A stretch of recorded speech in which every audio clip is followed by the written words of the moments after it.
physiologique liquorure asymptomatique survient chez toute la population. Et il est pathologique lorsqu'il est symptomatique chez 10 à 20% de la population. Il s'accompagne d'une oesophagite de type pseudopox de la population et on peut avoir des complications qui sont rares, type hémorragie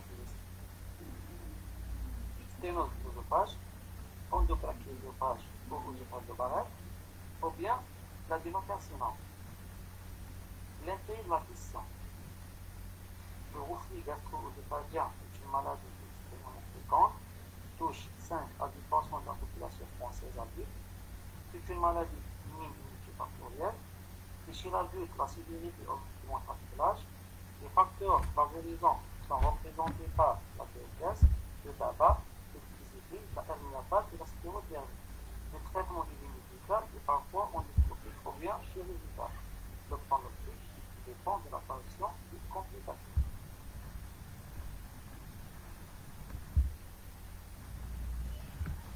Quels sont les mécanismes allerginaux et les facteurs favorisants?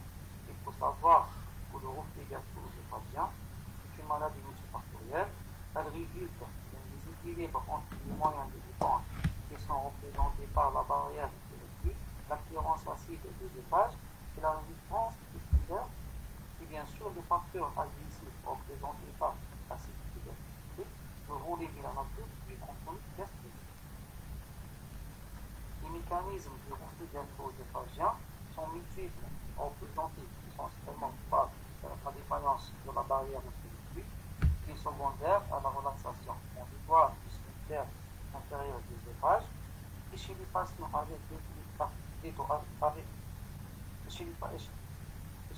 avec reflux gastro-œsophagien, il y a une augmentation de la fréquence de relaxation transitoire du sphincter intérieur de l'œsophage, qui sont indépendantes de la déposition, qui sont en position couchée.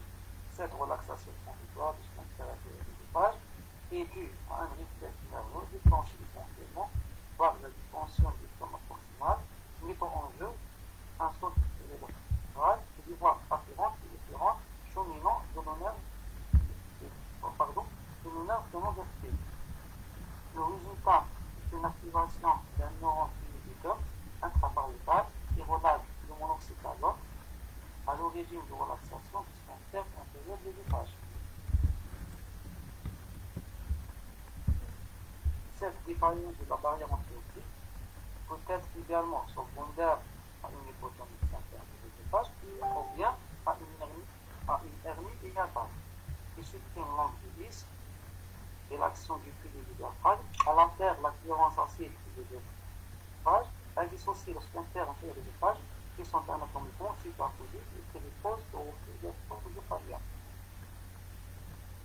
Deuxième mécanisme, c'est l'altération de la clearance de l'œsophage par production du œsophagien et aussi pression salivaire anormale.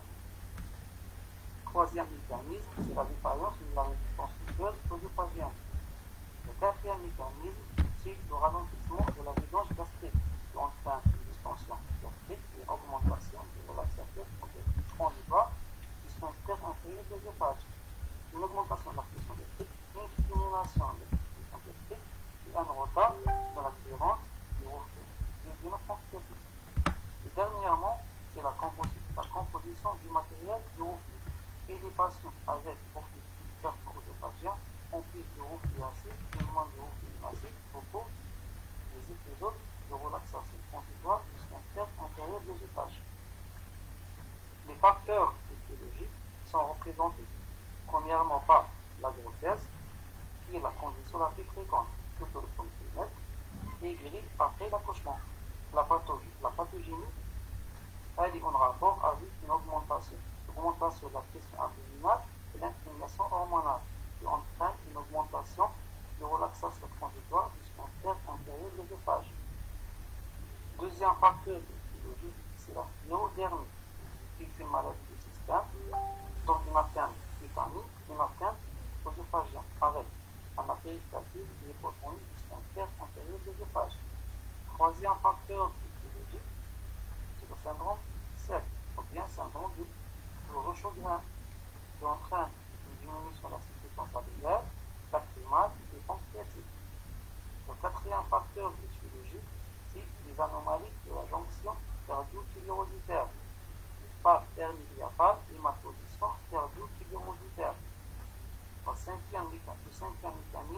syndrome de Dillinger vieillissant.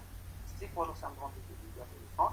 Ce sont des ulcérations multiples et récidivantes, gastriques, juvénales, parfois non juvénales, secondaires par une hypersécrétion gastrique, par l'hypersécrétion de la gastrine, qui est une hormone qui stimule la sécrétion gastrique passive. Cette hypersécrétion de la gastrine secondaire a une tumeur neuroendocrine qui s'appelle le gastrinome, qui sécrète la gastrine. Le dernier facteur physiologique, c'est le facteur iatrogène par dilatation endoscopique du cardia. C'est une dilatation soit par pathologique ou bien dilatation pneumatique par le ballonnement. Nous avons également la chirurgie par vagotomie et chirurgie sur la jonction, la mise en place d'une sonde nasogastrique prolongée et le traitement par des anticholinergiques prolongés type atropine. Cognitif diagnostic positif. Nous avons comme type de description la forme typique du reflux gastro-œsophagien, la compliquée qui représente à peu près 90% des cas.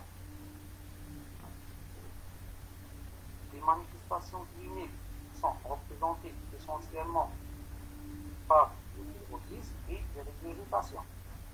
Le fibrosisme quasi-pathognomonique est une sensation de libération de départ rétro-rénal majorée par l'hypertension abdominale et au déficit dorsal. Les régurgitations acides peuvent être isolées pour accompagner le fibrosisme. Si la remontée du liquide acide perçue comme une pulsation de brûlure audio-vomitale dans la bouche. Nous avons également des douleurs épigastriques immédiatement sous le soutien. Également, une nausée bloquée et dernièrement, la dysphagie qui est considérée comme un signe d'alarme. Habituellement, l'examen clinique est normal. En ce qui concerne les examens complémentaires, nous avons les examens complémentaires de première intention et les examens complémentaires de deuxième intention. Pour les examens complémentaires de première intention, nous avons la fibroscopie du épiphote, la PHVT et la manométrie œsophagienne. La fibroscopie digestive haute est positive, comme cas d'œsophagie qui ne permet pas d'exclure le diagnostic de reflux gastro-œsophagien si elle est négative. Il existe de nombreuses classifications permettant d'établir la sévérité de l'œsophage. La plus utilisée est la classification de Fabry similaire. La plus récente est la classification de l'offrande de l'œuf, qui est plus simple et reproductible. Voilà pour la classification de Fabry similaire. Le stade 1 est une érosion unique ou bien des érosions multiples, isolées, non confluentes et longitudinales. Le stade 2, ce sont des érosions multiples, confluentes et non circonférentielles. Stade 3, ce sont des érosions circonférentielles.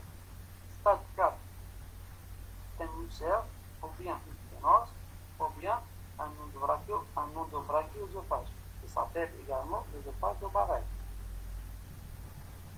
Voici quelques images qui montrent les différents stades de l'œsophagie typique selon la classification de Fabry Miller. Ici, c'est un aspect normal, c'est le cardiaque normal avec une musette bien dessinée. Ici, ce sont des ulcérations isolées, non confluentes et non circonférentielles. Donc, ça définit le stade 1 de la classification de Fabry Miller. Ici, ce sont des ulcérations confluentes mais non circonférentielles.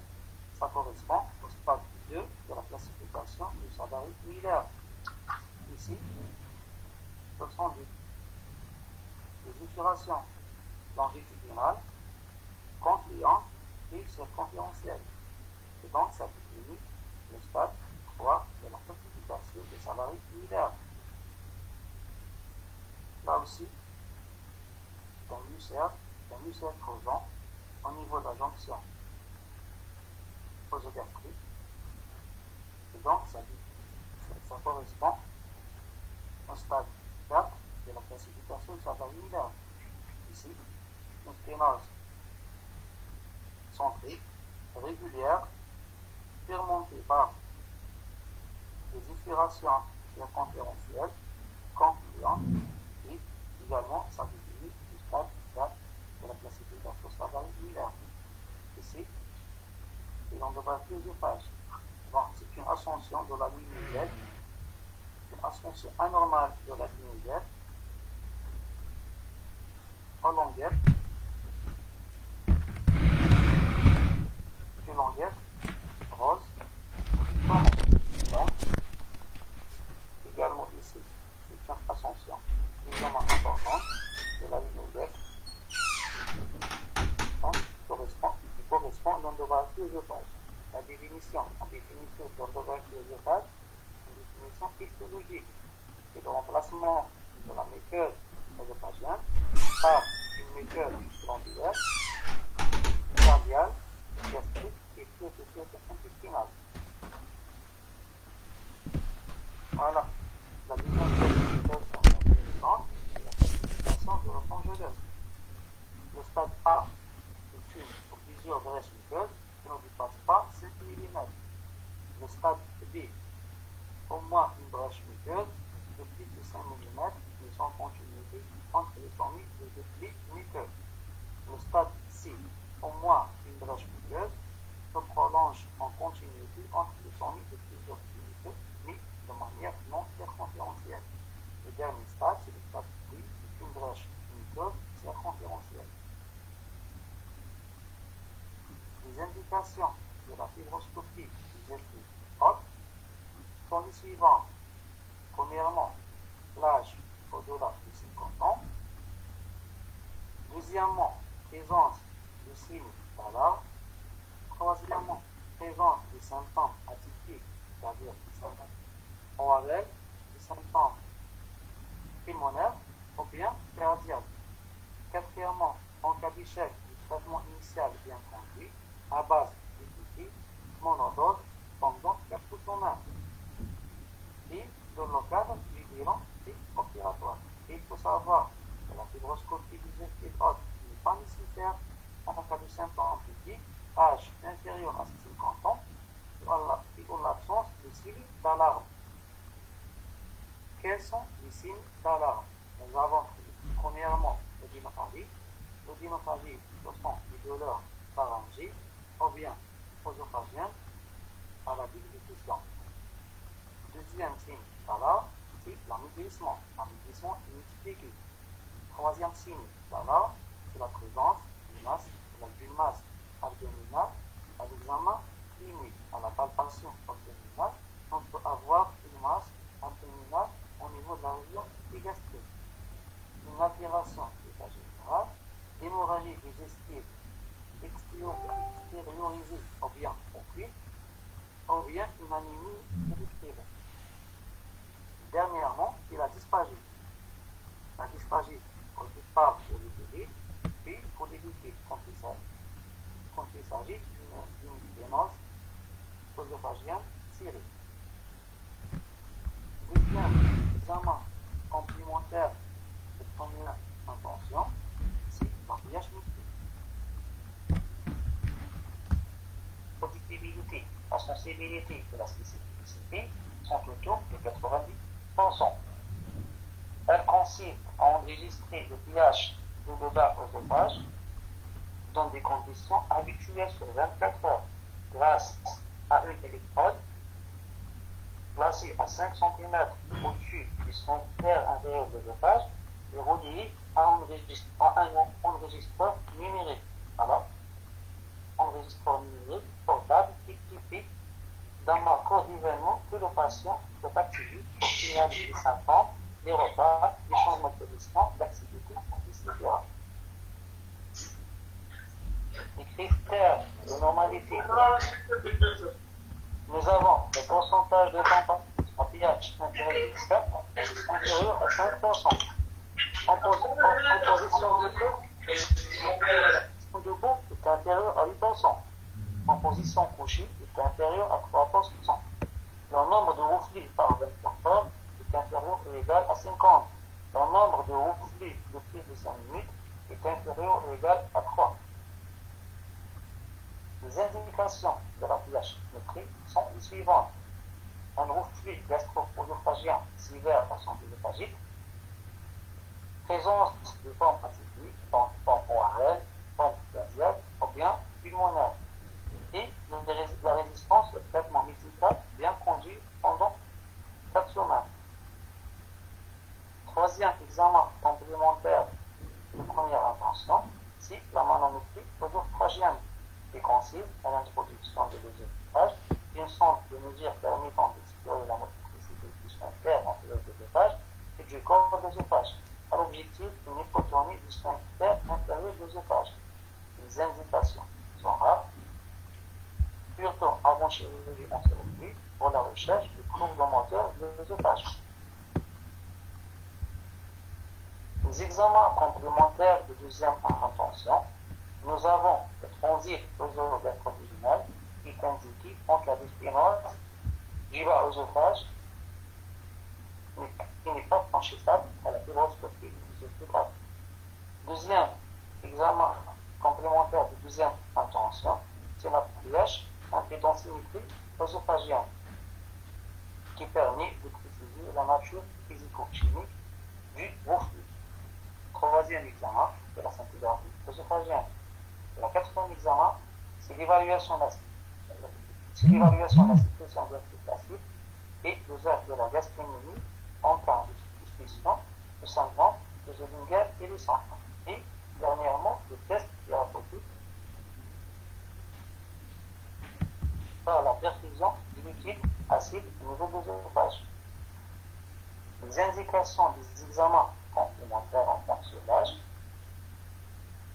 Chez les sujets jeunes avec une signe clinique typique, les examens complémentaires sont inutiles.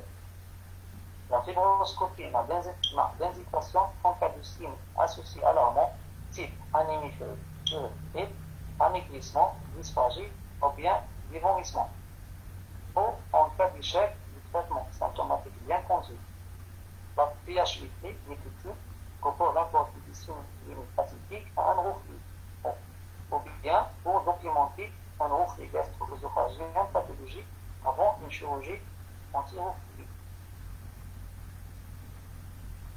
Chez les sujets de plus de 50 ans, la fibroscopie digestive haute a des indications plus larges. Si symptômes d'apparition ou bien d'aggravation ensemble à la recherche d'une œsophagie typique, d'un endographie œsophage ou d'une lésion associée. Les indications de la pH-métrie ne sont pas différentes en fonction de l'âge. Les formes cliniques. Nous avons la forme asymptomatique. Généralement, la forme asymptomatique, c'est une forme physiologique, c'est un injure physiologique. Les formes atypiques, avec des manifestations orales, et donnent des pharyngite chronique, parasitopharyngite, laryngospasme, lysophagie, un granulome de tour de vocal, un érythème du modèle inter-érythinoïdien et laryngite chronique. Des manifestations pulmonaires, on pourra voir des dyspnées asthmatiformes, une tour productive nocturne en postprandiale, des pneumopathies d'inhalation, un apnée obstructive ou bien une nasospasme et des manifestations cardiaques, à savoir des douleurs pseudo-anguleuses, des douleurs thoraciques et rétrosternales. Troisième point, c'est les formes avec syndala. Quelles sont les hémorragies digestives extériorisées conduites, anémie, une dysphagie, une aggravation vaginale non expliquée, une odynophagie, ou bien la présence d'une masse abdominale à l'examen clinique minutieux. Les formes selon le terrain, nous avons le reflux gastro-œsophagien chez la femme enceinte qui touche 50 à 80% par augmentation de la pression intra-abdominale et du taux de progestérone, et le reflux gastro-œsophagien chez l'enfant qui n'est pas rare. Les formes complètes, nous avons des hémorragique district évite généralement par une anémie vive en rapport avec un saignement oculaire. Deuxième forme, ou bien deuxième complication, l'œsophagie cryptique. Les différentes visions sont classées selon la classification du Fabry ou la classification de l'ophangologue. Troisième complication, c'est du chef d'œsophagie, une forme de substance qui atteint parfois la musculose.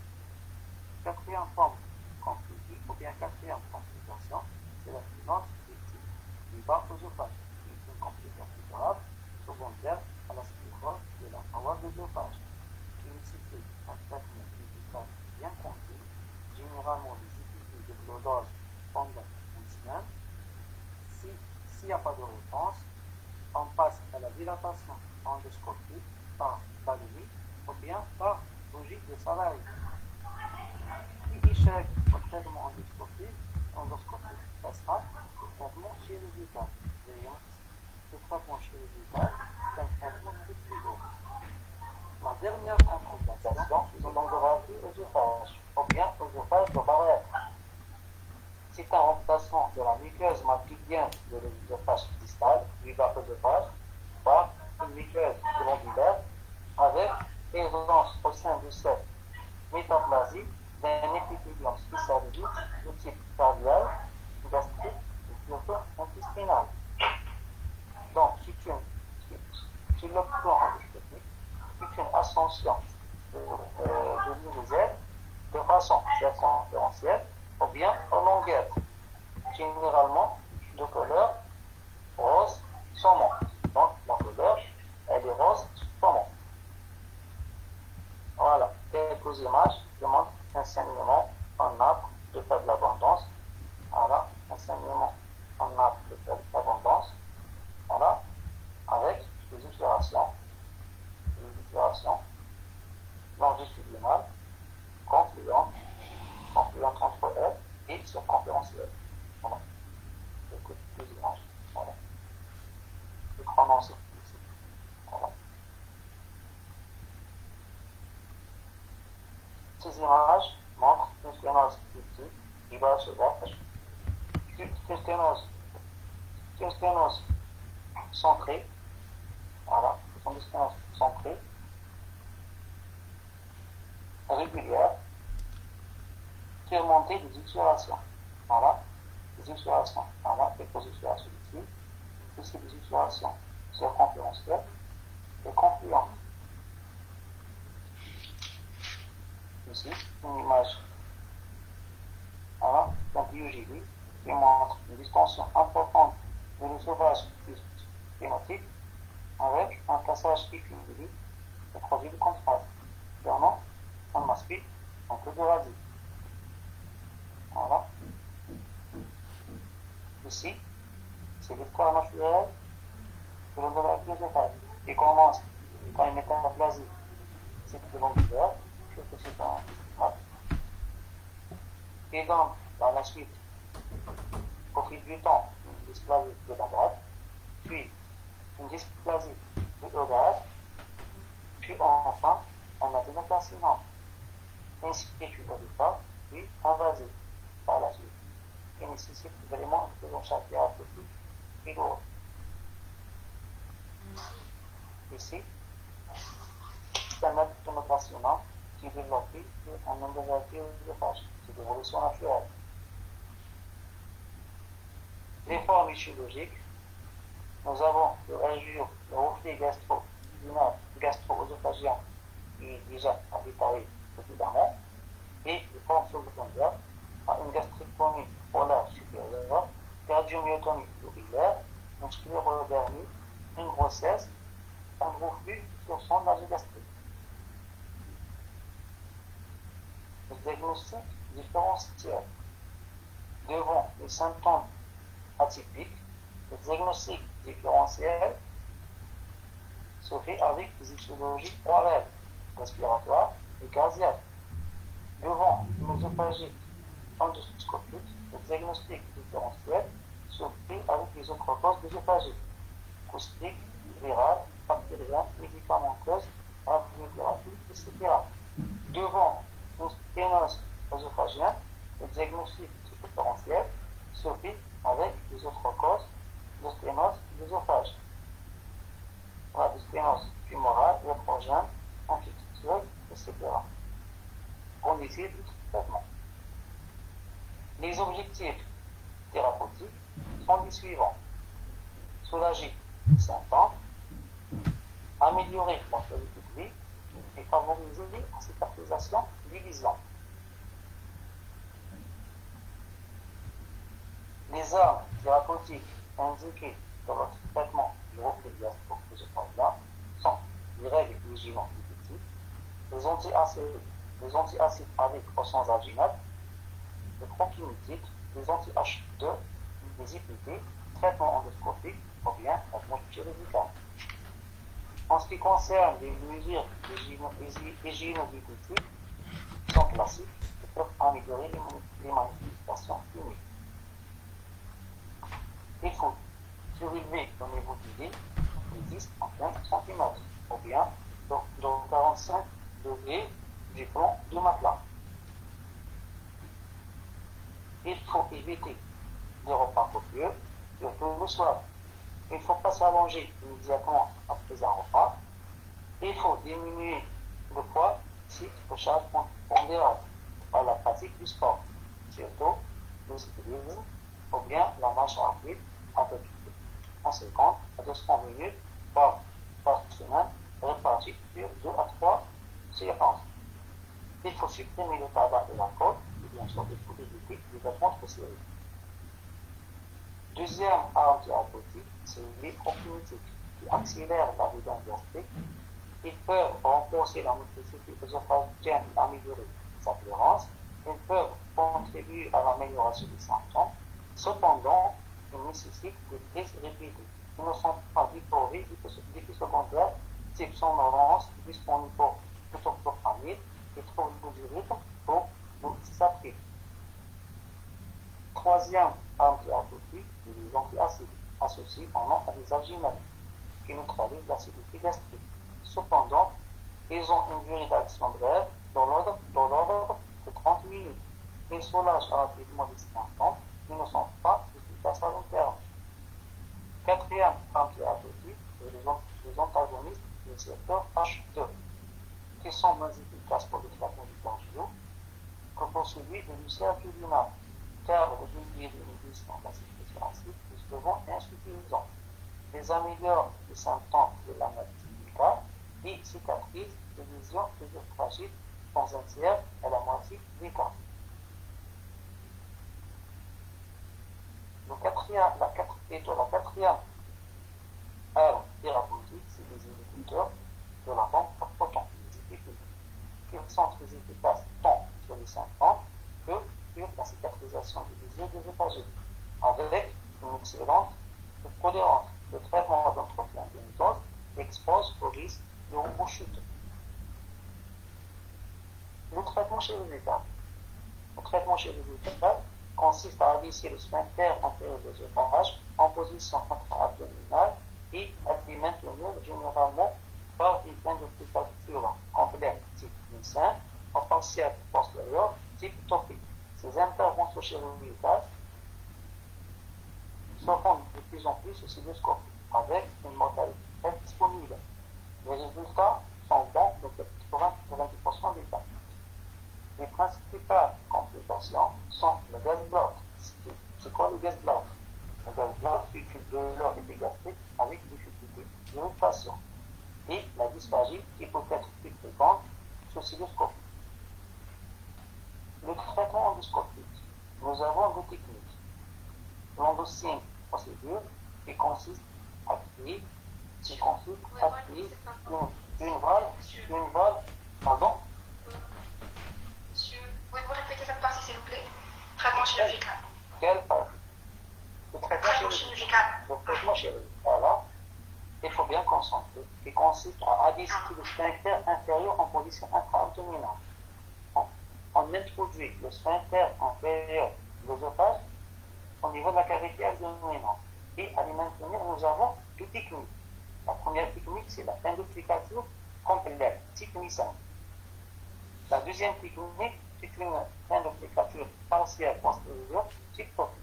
Ces interventions chirurgicales se font généralement sous cystoscopie pour essayer de minimiser au maximum le risque de mortalité et de comorbidité post-opératoire.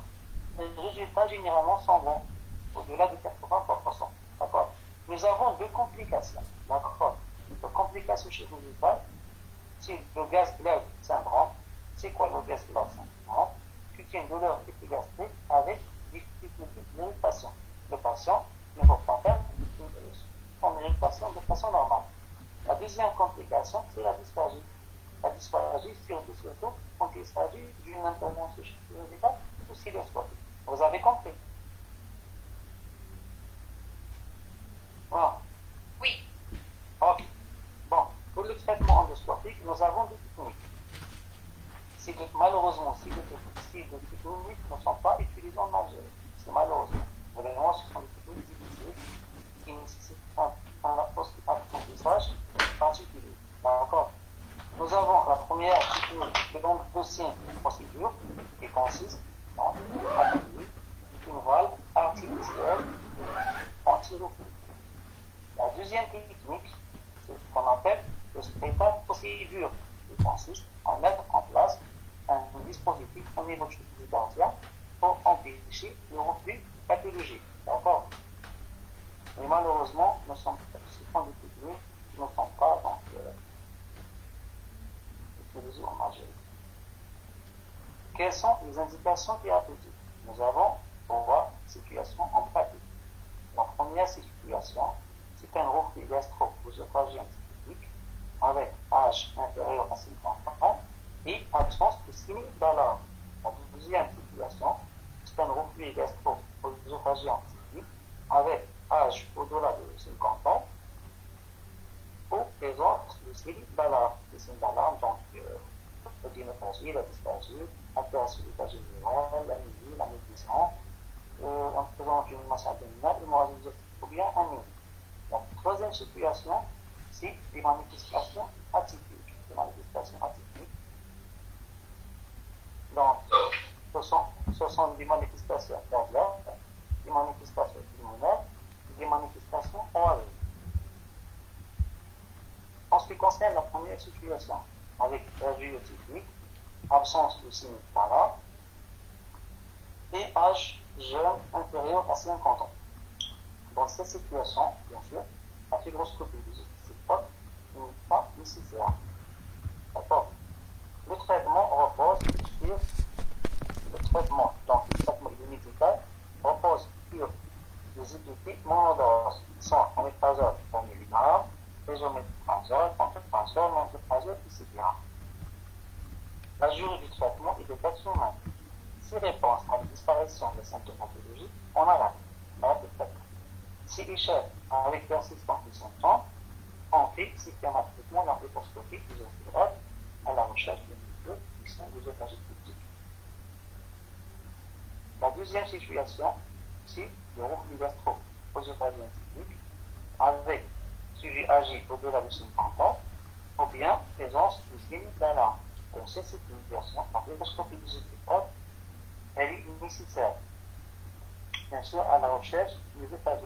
Pour l'absence des œsophagies ou bien des œsophagies considérées, c'est-à-dire stade 1 ou bien stade 2 de savane hiver, le traitement repose sur un IPP monodose pendant 13 semaines, un IPP monodose pendant 13 semaines, une gélule ou bien un comprimé le matin, une demi-heure avant le petit-déj.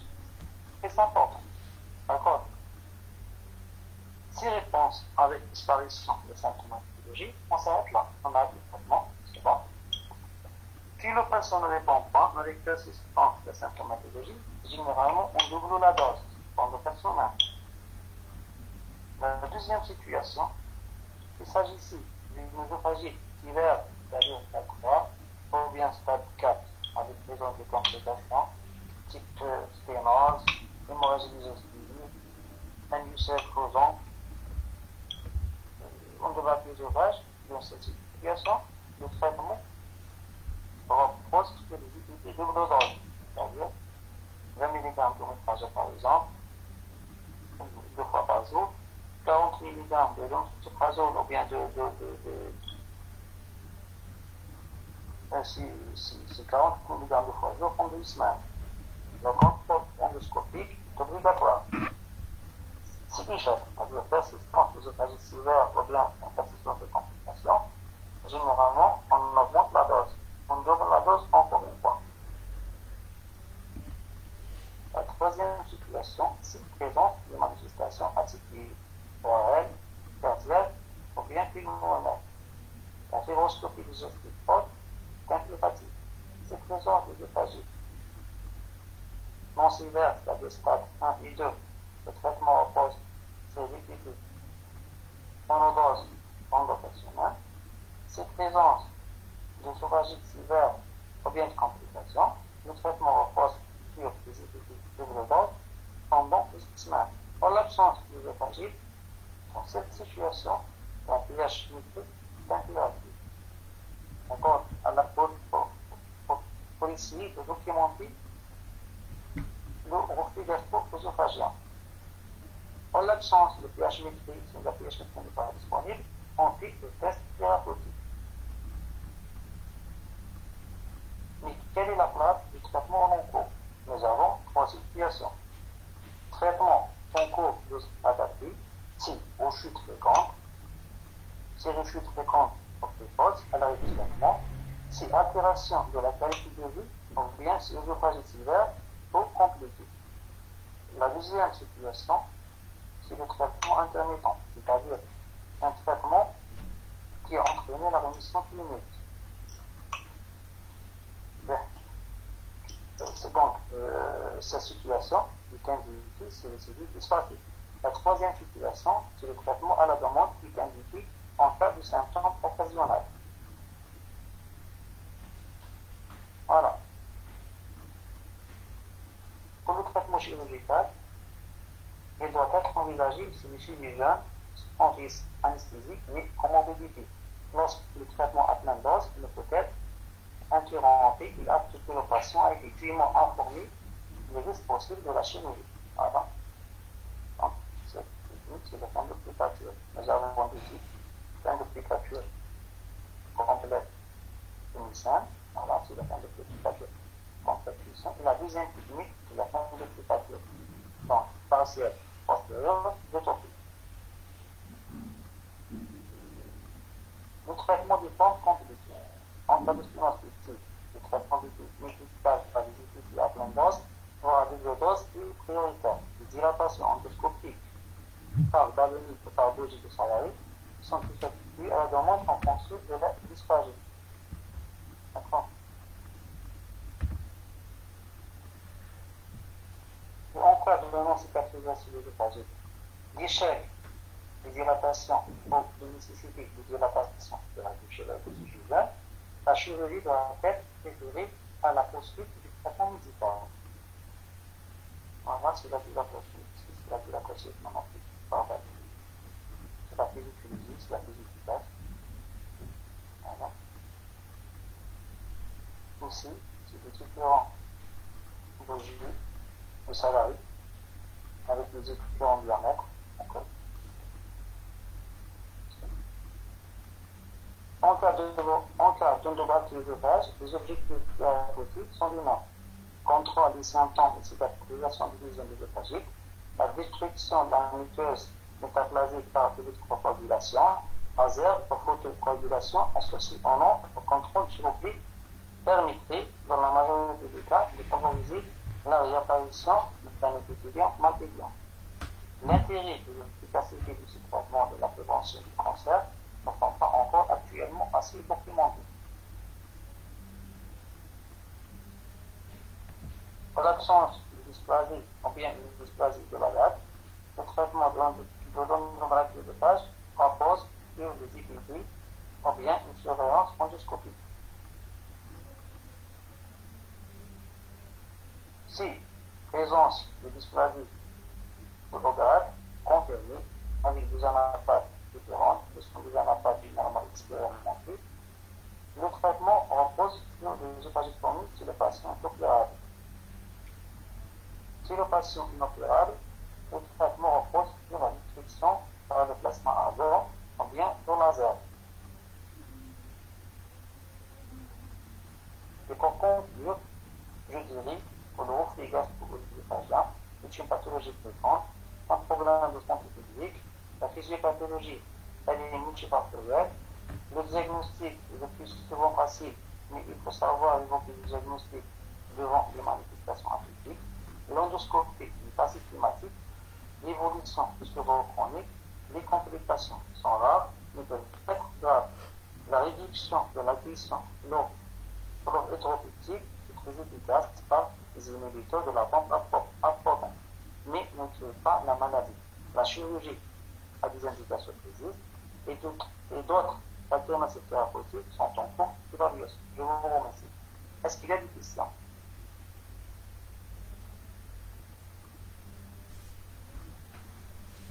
Est-ce qu'il y a des questions? Monsieur? Oui.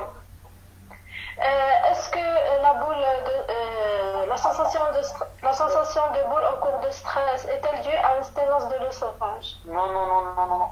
Généralement, c'est un symptôme psychologique. Quand on fait la fibroscopie, on n'objective rien. Le traitement repose généralement sur la psychothérapie ou bien des myorelaxants. D'accord. D'accord, merci beaucoup. Je voudrais préciser une chose. Pour l'absence en ce qui concerne la physiopathie, pour l'absence de dysplasie ou bien la dysplasie de l'organe, d'accord. La surveillance endoscopique, donc, se fait de façon semestrielle. Chaque 6 mois, on fait un contrôle endoscopique avec des biopsies systématiques et on suit le protocole, bien sûr, un protocole, ce qu'on appelle le protocole de Luciano. D'accord, pour la biopsie de la tour de vache. Oui. Deuxième question, s'il vous plaît. Est-ce qu'il y a des questions? Monsieur? Oui. Monsieur? Oui. Monsieur, pourquoi on commence le traitement par IPP à demi-dose? On ne fait pas le BTP à demi-dose. On fait des PP à dose complète. Mais nous avons plusieurs types de BP. Il y a des IPP qui sont dosés à 20 mg, d'autres à 30 mg et d'autres à 40 mg. Monodose, donc, en fonction de la molécule. S'il s'agissait d'une molécule dosée à 40 mg, donc on fait 40. Si la molécule est dosée à 20 mg, on fait 20 mg. Mais on ne peut pas faire la demi-dose, c'est-à-dire 10 mg ou bien, je ne sais pas. D'accord? Toujours la moindre, c'est-à-dire une dose complète. D'accord? Oui. D'autres questions? Docteur, Oui. quando braquioesofage, docteur, dysplasie invagrade, pas de traitement spécifique, même les IPP. Mis à part les IPP, la surveillance régulière. D'accord. D'accord. Donc, qu'est-ce qu'on appelle actuellement la classification de phase? Et en fonction de la classification de phase, bien sûr, on indique les différentes, c'est-à-dire les différentes techniques, soit les différentes méthodes de surveillance, ou bien de prise en charge endoscopique, ou bien chirurgicale. D'accord. Mais de la grade, il n'y a pas de traitement spécifique, nous a pas ici. D'accord. Est-ce qu'il y a des questions? Non.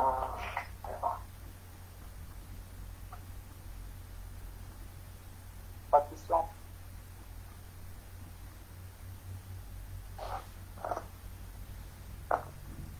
Pas de questions?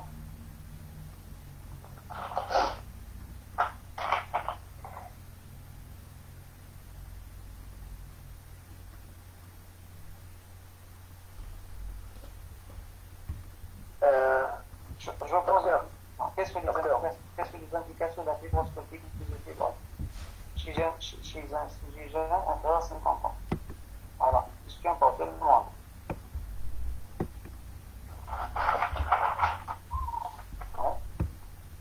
Docteur, Oui. docteur, les IPP, il y a une éradication dans le cocktail pylori. Non, c'est pas systématique. Il y a autre chose. D'habitude, les hélicobactères dans certaines situations, ça donne une diminution de la sécurité de l'acide. C'est pas obligatoire. Quand il s'agit de maladies sur associées, ou bien d'une gastrite associée dans cette situation, on fait l'éradication. En dehors de ça, on ne fait pas. D'accord?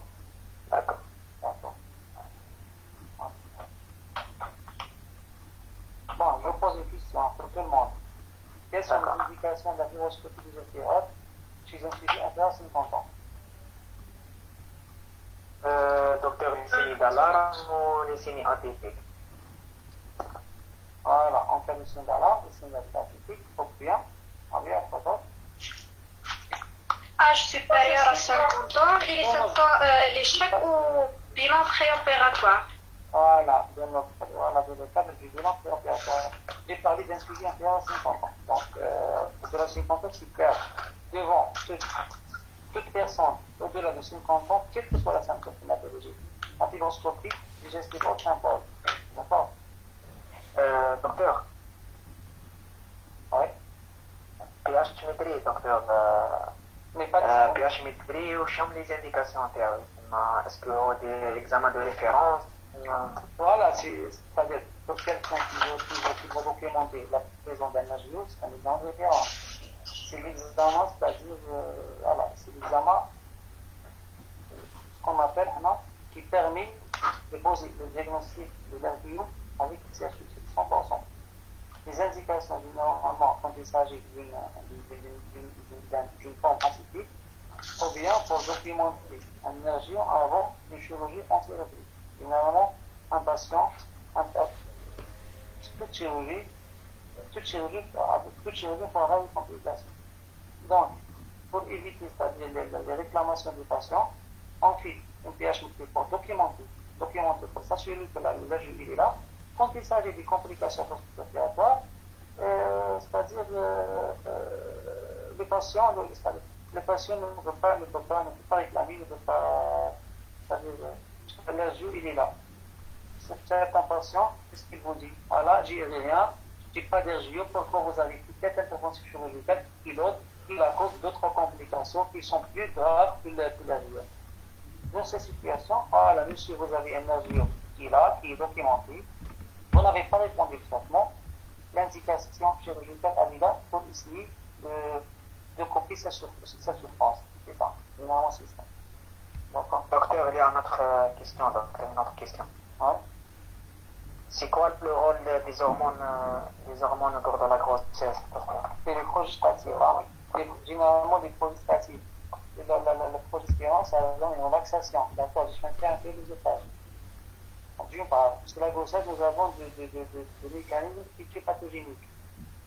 L'hormone, le progestérone, également la compression du fœtus sur l'estomac. Quand il y a une augmentation de la pression sur l'estomac, ça favorise une relaxation transitoire du sphincter inférieur. D'accord.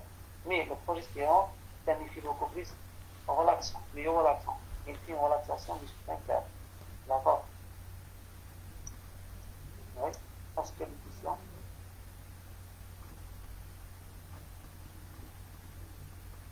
Pas de question. Vous aurez des questions très difficiles là, en matière de l'AGE. Contre. D'accord. Pas de question.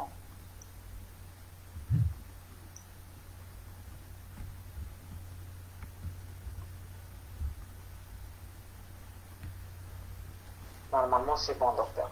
Pas de question.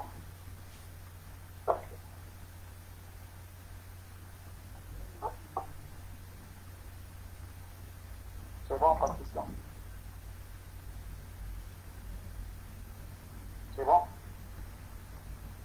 On s'arrête? Oui, docteur. Quand est-ce qu'on va faire le deuxième cours? Docteur, l'octroi sciatique. Une semaine après, hein? C'est bon. Oui, docteur, on essaie de choisir. docteur, بيناتنا التليفون، دونك نعيط لك ونسامو على البابا